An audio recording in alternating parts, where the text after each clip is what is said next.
I think probably the most amazing thing that's happened is Christian Stewart.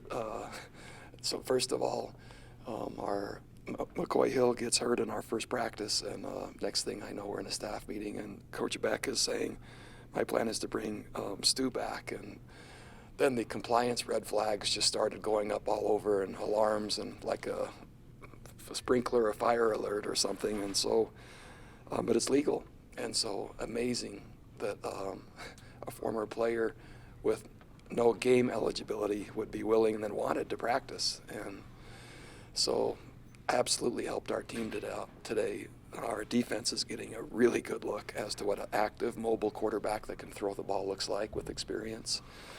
Our offensive players are developing because, again, we can throw it and catch it, and we can run our run game at a much higher level. And it allows us to now continue Taysom being groomed and grown at the level possible. So I'm not sure I've ever heard of anything like it before. But yeah, good for the media. Good for you guys today where you have something to write about. Maybe a couple days. Can you stretch it to 2 or 3 days, Jay? Sure we can. I'm sure you can too. In a positive way? That'll be hard. I know it would be.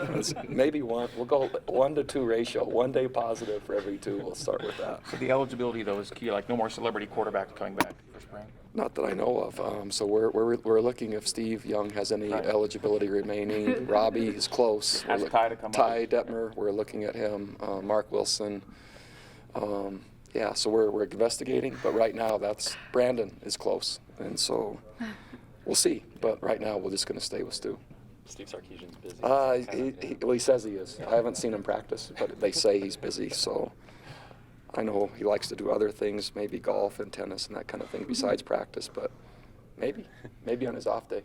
Did you talk to Christian? Like, Yeah. what was the conversation like talking to him? I said, crap, you're like gum on my shoe. I can't get rid of you. No matter I pull it, I stretch it, and it just snaps back. And so we laughed, and he was like, talk about a loyal alumni and someone that I think he was maybe more excited than I was that he gets to play football again. And our team, they already loved him before. Now he's like at idol status. In fact, there might be a statue under the Y would be good right there.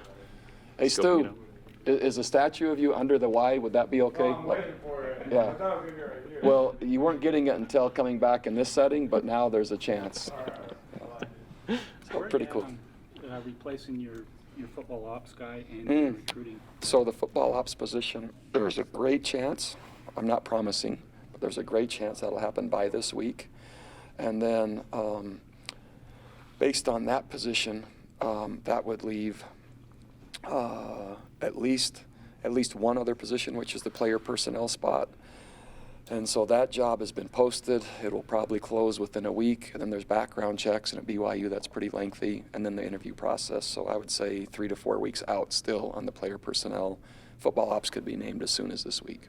Robert said that he thought Taysom was way ahead of where he thought he would be. How does he appear to you? And he looks really good. On Monday, I started my message with that. Not only in leadership, but poise and decision making. And I'm not talking only leading the team, but leading a group of seniors. And they're very united and pretty clear about what they would like to accomplish. But then how he's playing on the field, we're really tailoring practice to get enough live work 11 on 11, but then tailor enough things where we can throw and catch with him, continuing his development. So our format is a little bit different as well. But, man, I love where he is. He looks really good. How do you see Bronson's role on this team this year? To be determined. So Bronson's role will be basically based on what and when I find 10 other players that will try really hard, know what to do, and can make a play, then that will determine where he plays. And so spring, where he's currently, is just a launch point. Right now I'm determining who's trustworthy, who will try hard enough for me to even consider him. And he's one of them. I know. I don't know where I'm going to play him yet, though. You look at all those guys. What do you look for as far as leadership, defensive leadership? What do they need to do? First, they have to try hard, and that means making it through practice at a standard that it actually impresses me. And there's a ways to go that way. Once they do that, then if they actually know where to align and can help others get aligned, and then ultimately they have to make a play. So those 3 criteria. Will they try hard? Can they line up right and help others do the same? And then can they make the plays they need to make? And spring is a great chance, but first they have to actually just get onto the field from the sideline, and we're struggling with that right now. Bronco with the absence of Manoa and Stout. Really, can you talk about your linebacker position, how it's kind of progressing? Yeah, it's progressing without players that played a lot last year. And watching our cut-ups, Zach Stout was maybe one of the big understatements of the year. I don't know how much attention he received, and he really played well. So it's a great chance for guys off their missions, Philip Amone, Adam Pulsifer, to get an opportunity. Jeremiah is getting a great chance to show what he can do as well, and Austin Heater. So a lot of competition in that room, which I like, and I think that'll help the whole group perform at a higher level. But I was happy when I look back to a year ago. We just finished all of our cut-ups. They played well. Our D-line and our inside backers specifically, they did a nice job last year. Exactly how much have you had to change the structure of practice with the quarterback situation? Quite a bit. Also, I would say not only because of the quarterback decision or situation, but just also in how much I like to see things done exactly right. And now that I'm more on the field in a more active role, we haven't made it through a full practice yet. We've made it through about 60% of a practice in terms of the things I had planned, but the number of times we're calling players back or doing things to have each period look correctly. So quality is what's driving it right now.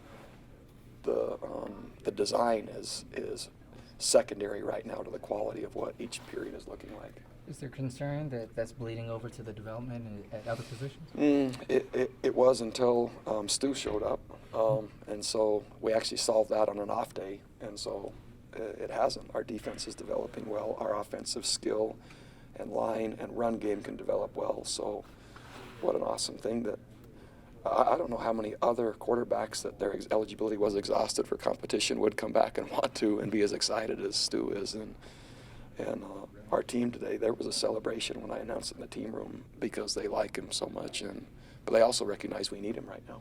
You're into your own thing right now, but did you happen to catch wind of BYU Gonzaga Saturday, and do you know what's going on with that right now? So I don't know if there's what's going on, but I was flying back from a clinic speech in Pittsburgh, and when I landed, Holly had told me that her text was, "We won," and which is pretty cool. And so then I texted Dave after, and he was really happy for his players. I don't know what's happened since then, but yeah, it's pretty cool to beat. I think they were third or second. Yeah, it's a big deal. I like it when big deals happen for BYU.